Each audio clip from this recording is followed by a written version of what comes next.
Straight ahead on Channel 6 News, a new case of inhalation anthrax is confirmed and another suspected. I'm Tom Langford. Coming up, a story of a small town, big hearts, and a desire to help. And we'll see a cold start for Monday, which is in just about 8 minutes, but then we'll end up warmer than today. Channel 6 News starts right now. Channel 6 News is everywhere. Live, the most watched news station in the capital region. This is Channel 6 News. Good evening, I'm Beth Wenger. Some breaking news out of Clifton Park tonight. State troopers have shut down parts of the Northway northbound between exits 9 and 10 so they can investigate what appears to be a person hit by a car. Details are sketchy at this point. We do have a crew on the way and we'll try to bring you more information later in the broadcast. Another postal worker has been diagnosed with the potentially lethal inhaled form of anthrax. The woman works out of the Regional Processing Center in Hamilton Township, New Jersey. A second worker is still in the hospital, and doctors think she may also have inhalation anthrax. The Hamilton office processed at least 3 anthrax-laced letters to news anchor Tom Brokaw, Senate Majority Leader Tom Daschle, and the New York Post. Meanwhile, 4,000 workers at a post office near Boston are waiting for test results after finding a white powder in a letter sorter. 3 workers found the powder after clearing a paper jam at the Hingham post office. Later, the 3 complained of irritation to their eyes and face. So far, there's no evidence of anthrax, but test results are due back in the next few days. 4 weeks into its attacks on Afghanistan, the Bush administration says it has taken out some serious targets there. Today, Senator John McCain called for U.S. ground troops to move into those tough areas where the Taliban and al-Qaeda network are holed up. Meanwhile, Defense Secretary Donald Rumsfeld addressed the thorny issue of U.S. attacks during the Islamic holy month of Ramadan, which begins in mid-November. There is nothing in that religion that says that war must not take place during Ramadan. Still, the U.S. military must tread carefully in order to avoid offending Islamic allies in that area during Ramadan. Recovery efforts at Ground Zero were interrupted today for only the second time since September 11th.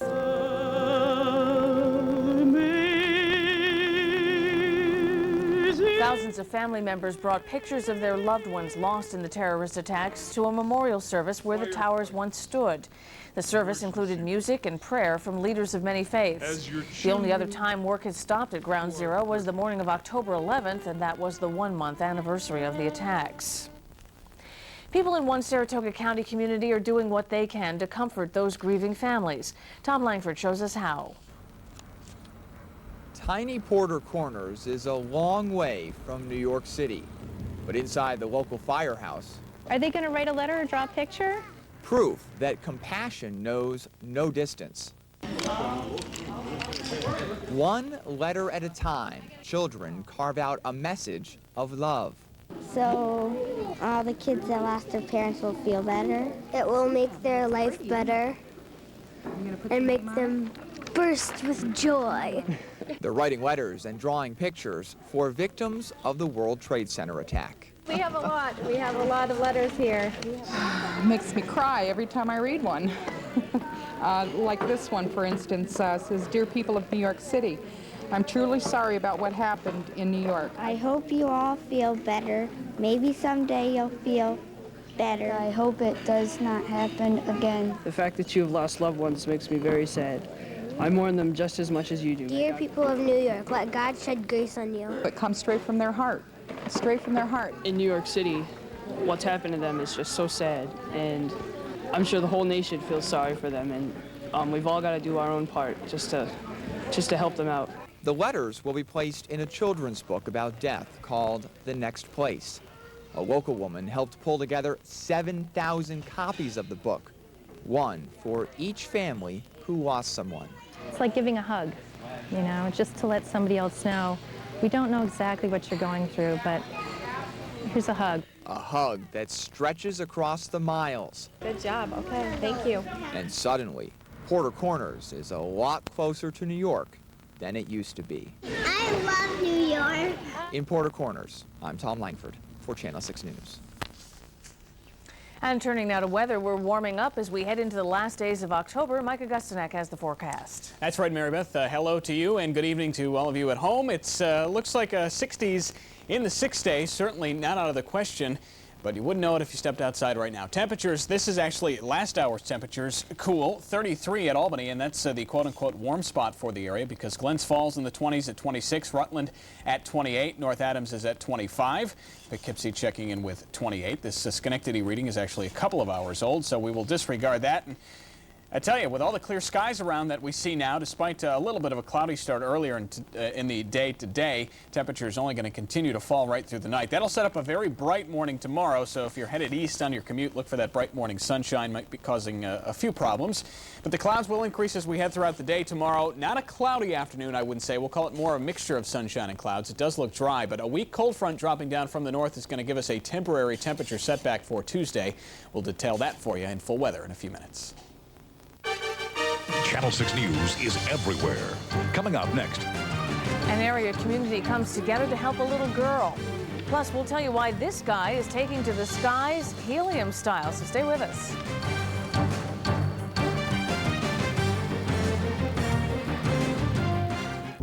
This segment of Channel 6 News is brought to you by your local Jeep dealer. She's a little Saratoga Springs girl with a 1,000-watt smile, but a fundraiser today may help her get something she needs to live more independently. We're going to put that in our scrapbook. Like her idol Britney Spears, 7-year-old Brooke Curvey is signing autographs. Only Brooke has to use her toes. Brooke has phocomelia, which means she's had no arms and only one working leg since birth. So what does she think of all the people who came out for her fundraiser at Ammons in Loudonville? They're cool. How does it make you feel to see all these people here?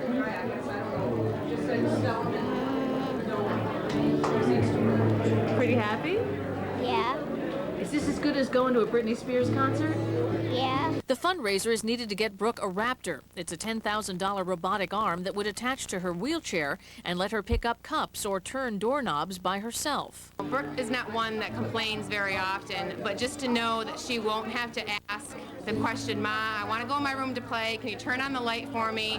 Or Mom, can you pour me another drink? I'm thirsty. The cost of the Raptor isn't covered by insurance, so the Shriners Hospital is kicking in $3,000. Performers donated their music. With everything going on with New York City, there's people here that need help as well, so we're always glad to get involved. And others gave freely, one even putting down a credit card to pay for all the food.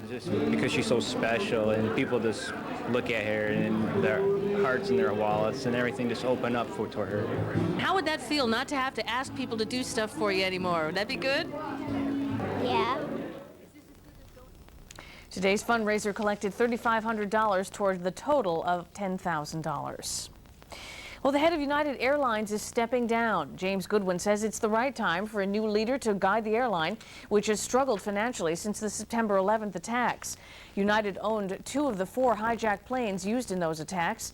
United board member John Creighton has been named Goodwin's successor. A British pilot working with a new kind of air travel floats his way into the record books. Ian Ashpole reached a height of 11,000 feet attached to 600 toy balloons. It took supporters 10 hours to fill the 4-foot round balloons with helium. At one point, he was climbing at a rate of 1,000 feet per minute. And the British balloonist isn't finished yet. He plans on attempting 15,000 feet. You could call that guy a bit of an airhead. So, windy forecast in store for this week, Mike? I suppose you could call him that, but no wind this week, Mary Beth. I think temperatures will lift our spirits. It will be much warmer than what we saw towards the end of last week. 60s, as I mentioned, in the 6-day. We'll tell you about that when Channel 6 News returns.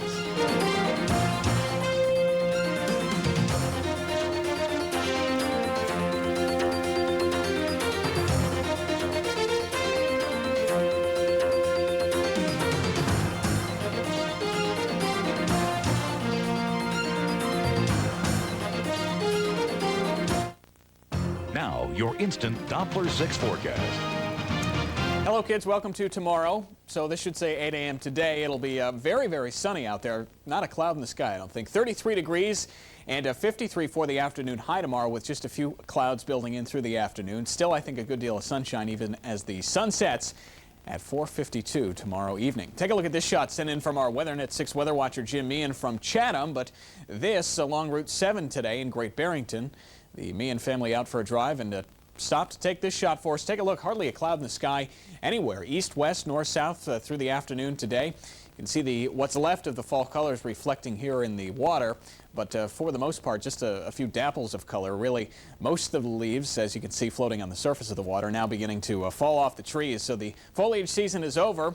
And it's a good thing, a little too cold out there, I think, to go looking at leaves, especially this evening. We've highlighted some of the cooler temperatures for you from our WeatherNet 6 weather watchers. 24 degrees in West Rutland, Vermont, off to the northeast. Corinth and Saratoga County checks in with 25. Check out Rural Grove, though, in southern Montgomery County. 20 degrees right now. They've been wind sheltered for the better part of the last few hours. Wind still light in most locations right now, anywhere between about 3 and 5 miles an hour. So just that little bit of breeze is helping to keep temperatures a bit warmer, I should say, in other areas, although warm is a relative term. Jefferson checks in with 26 and 24 from Preston Hollow off to the east towards Stephentown.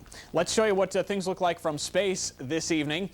Very, very warm. We'll highlight the southwest right now, though, where the Arizona Diamondbacks and New York Yankees game was played again today. Temperatures still in the 90s for highs. 91 the official high in Phoenix for the afternoon. But take a look at the East Coast. Big area of high pressure in control of our weather. And as we zoom in, we can show you that satellite picture laid on top of the Earth here. Hardly a cloud in the sky. Mainly 20s and a few 30s left over here in the northeast. But again, mainly clear skies. The cooler flow on the east side of this high pressure system, that northerly wind flow, still hanging in here in the northeast. But this warmer flow is going to be moving in over the next few days. And we're going to have to head out to the Pacific Ocean before we see our next big storm system. We'll have a front drop through coming in later on tomorrow night into the first part of Tuesday, but no precipitation with that one. This is our next chance for precip. Now just beginning to enter the Pacific coast up into southern Canada. And even that one, I don't think we'll have a ton of moisture with it. You can see this is our next front right up here across the northern Great Lakes states, and just a few specks on the radar picture. A little bit of snow shower activity into Montana right now, but that will be staying north of us, I think, for the better part of the week. So here's the forecast map for tomorrow. Again, a lot of sunshine, bright skies to start tomorrow, but cold temperatures starting off only in the 20s. Will be some low 20s in some of the outlying areas, but then high pressure will hold on to our weather for the better part of the day tomorrow, despite the fact that a cold front, again a weak cold front, will be dropping down from the north and west. Just an increase of clouds, not a lot of moisture for this thing to work with, and temperatures coming up to the low 50s. A little bit of a temperature setback, though, coming up for Tuesday, as that front will be off to our south through the day. Eventually, it will return back north as a warm front, but we will stay a few degrees cooler Tuesday for highs than what we are going to see tomorrow. Still a lot of sunshine, though, and temperatures below normal is below normal. We're going to be probably 6 degrees below normal for Tuesday as opposed to 3 coming up for tomorrow. So still kind of a cool stretch here to start the work week, but better coming up in the 6th day. We'll show you that in a second. But the forecast for tonight highlights very cold temperatures, about 27 here in the immediate capital region. Again, lower 20s in the outlying areas with those calm winds. Winds light tomorrow with mostly sunny skies, so it'll be feeling even a bit warmer than today, about 53 for the high. Those clouds increase late in the day tomorrow. We'll see patchy cloudiness coming up tomorrow night. That'll keep temperatures up into the upper 30s for lows. And here's a check on the next 6 days. There we go, a few degrees cooler for Tuesday, but still a lot of sunshine, I think. Trick-or-treat day, Wednesday, not looking bad. A lot of sunshine. Temperatures for the overnight lows coming up in the upper 30s, but by trick-or-treat time in the early evening, probably low 40s, and then 60s in there for Thursday. And rotating pumpkins abound. We like to rotate everything in the weather department. All right, thank you, Mike. I don't know what that means. All right, we want to remind you again about our annual Coats for Kids campaign. Just bring a winter coat your child has outgrown to a participating dry cleaner, and they'll clean it for free and get it out to a child who really needs it. We'd like to thank Durgan's Cleaners, Modern Cleaners and Tailors, and Paul's Cleaners and Tailors, all in Rutland County, Vermont. And for a complete list, check out our website. That's at WRGB.com. Coming up, a special performance from one of football's greatest magicians. Plus, the Yanks try to solve the riddle of Randy Johnson. Tim Mack has it all next in sports. This segment of Channel 6 News is brought to you by your local Chrysler dealer. Welcome back. The Yankees went into Game 2 of the World Series against Arizona tonight, trying to make last night's 9-1 loss to the D-backs a distant memory. But it would be tough to forget that the home team would be sending Randy Johnson to the hill. And the towering lefty brought all of the heat you'd expect for a game like this. He struck out 11 batters on the night. Jorge Posada can't lay any pine on this stuff. The Diamondbacks, well, they had a little more luck against Andy Pettitte. Bottom of the second, Danny Bautista lines a double into right field. This one goes all the way to the wall, eventually leading to a throw to the relay man, which of course leads to the play at the plate, which is too late to get Reggie Sanders. He scores. It's 1-0 Arizona. That's all Johnson would need. The big unit allowed only 3 hits, tossing the complete game shutout of the defending champs. Game 3, Tuesday night in New York. We're looking forward to going home. There's no question. I mean, I don't think, the axiom has never changed. Good pitching stops good hitting, and that's what we've seen the last couple of days with Randy and Kurt. On to the NFL. After being pasted by the St. Louis Rams last week, the Jets got just what the doctor ordered today, a game against the 1-5 Carolina Panthers. A bad team should be the perfect remedy for Herman Edwards and company, but if there was a team that looked bad, well, it was the Jets. In the first quarter, Vinny Testaverde dumps one off to Richie Anderson, who promptly fumbles. Dean Wells is Johnny on the spot, and 93 yards later, he has a touchdown because clearly, as he showed us before, Vinny is not going to be making the tackle there. So the Jets let these special teams do their scoring. Jamie Henderson comes up here and blocks the punt. Chris Haynes recovers for a quick 6 points. Jets go on top. But the man of the hour, clearly, Curtis Martin. The Jets running back had 159 yards on the ground, including 36 on this run in the second quarter, as New York escapes with the narrow win at Carolina. Coming in, we knew that we had to run the ball. We had to run the ball. We had to get a win. No, we came in by any means necessary. We was determined to get a win. And fortunately, it's only 1 point. It wasn't pretty, but we got it done.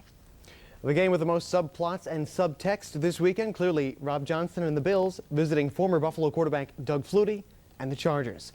Bills owner Ralph Wilson said he wanted to win this game more than the Super Bowl. And it looked like he might get his Super Bowl victory today. Fourth quarter, 1:47 to go. Travis Henry from a yard out. It wasn't pretty, but they called it a touchdown. Bills go on top by 4. But the Flutie magic, well, it doesn't matter how old the guy is. An amazing player at any age. 119 to go on the 13-yard line. Feeling the pressure, he sneaks out, and of course it's a touchdown. Chargers back on top. The Bills, well, they'd get a chance to tie it here. Waning seconds, they go for the field goal, which is blocked. No good, sir. Flutie has the last laugh as his Bolts beat the Bills by 3 and settle this 2-team quarterback controversy. Wow. In my mind, it was kind of behind us before this. Since mini camps and since training camp, I'm a San Diego Charger. I'm having fun out here. Things have been great. Everybody else didn't want closure. This kind of ends that whole mess. The Giants, like the Jets, had what looked on paper to be a good afternoon ahead of them, a trip to Washington to play the Redskins, a team that has endured a calamitous start to the season, but did pick up its first win last week, and then they picked up Eric Metcalf earlier this week. That move, well, seems to have paid off. The new addition taking the punt back 85 yards for his NFL record 10th punt return touchdown. The lowly Redskins up 13-0 early on the Giants. Then the defending NFC champs, well, they fell victim to the trick play. Third quarter, receiver Kevin Lockett going up top to Darius Thompson. A 13-yard touchdown connection. Big Blue takes it on the chin in our nation's capital, 35-21. Well, we can't play football the way we're playing right now and expect to win. Washington came out and played a good, solid game. They came after us. And we felt, had we done a little bit better on defense, my opinion, we probably would have won the game. We would have had a little more momentum, and those are just things that you have to go back and work on, and hopefully we'll have them for next week. The suddenly resurgent Patriots in Denver today, and former Albany Firebird David Patton was on fire again this Sunday, catching the Tom Brady touchdown pass in the first to put New England on top. But even Patton couldn't keep up with Rod Smith. The Bronco wideout hauled in 6 catches for 159 yards, including this 65-yard touchdown catch, as Denver outpaces the Pats 31-20. One of the wildest games on the schedule, the Saints and the Rams in St. Louis. The Saints reeled off 25 straight points to go ahead, 31-24 in the third quarter. After the Rams tied it up, well, it all came down to a pick from John Carney, 27 yards. And that's the game as New Orleans hands St. Louis their first loss of the year. Elsewhere in the NFL, the Ravens squeak one out against the Jaguars. Bucks hammered the Vikings. Corey Dillon with 184 yards, and the Bengals win. Chicago outshoots the Niners in overtime. Dallas wins again. Oakland doubling up the Eagles. Miami winning in Seattle. Closer to home, Hudson Valley beat the RPI JV team 69-21. The Vikings now 6-2 on the year. And like Joe Torre, I'm ready to go home. I hear Looking him. forward to going home. Absolutely. Thank you, Tim. Up next, you ain't nothing but a Halloween dog. Pooches get into the trick-or-treat spirit. This segment of Channel 6 News is sponsored by Today's Limousine.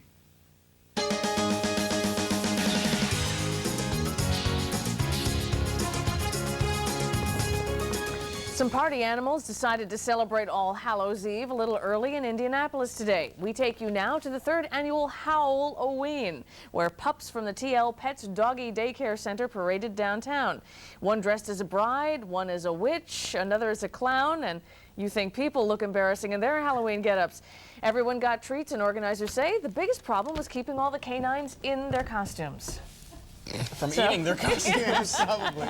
And treats for all. That's it for us. First News with Ed O'Brien starts tomorrow morning at 5 a.m. Thanks for joining us. Have a great night.